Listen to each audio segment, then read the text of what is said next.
Warga kota Banda Aceh tampak antusias mengikuti peringatan Maulid Nabi Muhammad SAW tahun 1445 Hijriah yang digelar di Taman Bustanul Salatin Banda Aceh, Kamis pagi.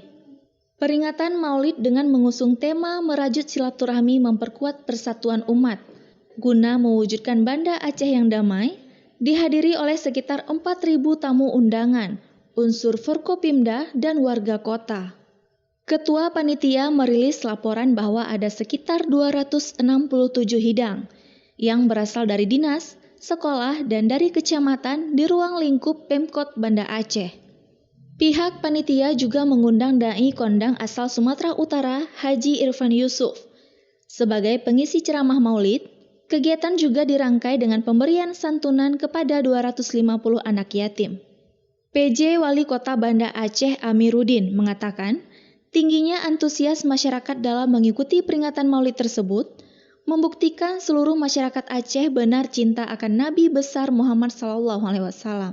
Kita peringati Maulid besar Muhammad SAW. Kita melihat semua masyarakat hadir, antusias mengikuti, terutama ceramah Maulid yang disampaikan oleh Guru Karam tadi. Kita berharap melalui momen ini kita terus menjaga persatuan, terus kita jalin silaturahmi bersama untuk membangun kota Banda Aceh yang lebih baik lagi ke depan.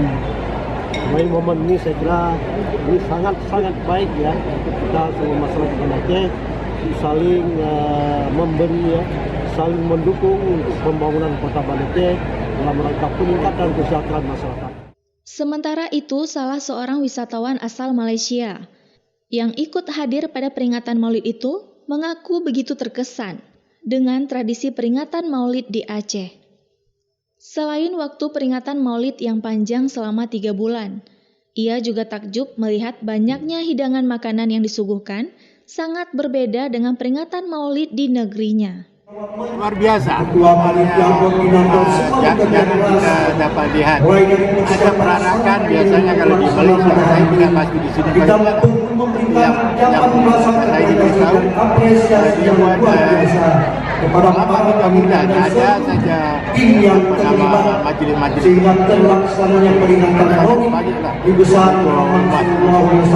Islam mengingati Muhammad, perjuangannya dan Dari Banda Aceh, Lala Nurmala melaporkan untuk Puja TV Aceh.